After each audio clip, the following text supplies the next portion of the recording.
How to turn off call announcement on iPhone. To get started, first of all go ahead and open up the Settings application on your phone.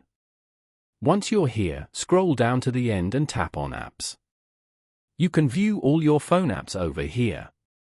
Now, search for or scroll down to find Phone and tap on it. You are now in the Phone Settings page. Within the Phone Settings, you can manage features like call blocking, call forwarding, and voicemail options.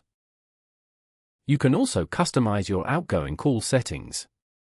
On this page, scroll down to the Preferred Language section and go to Announce Calls. Over here, select Never.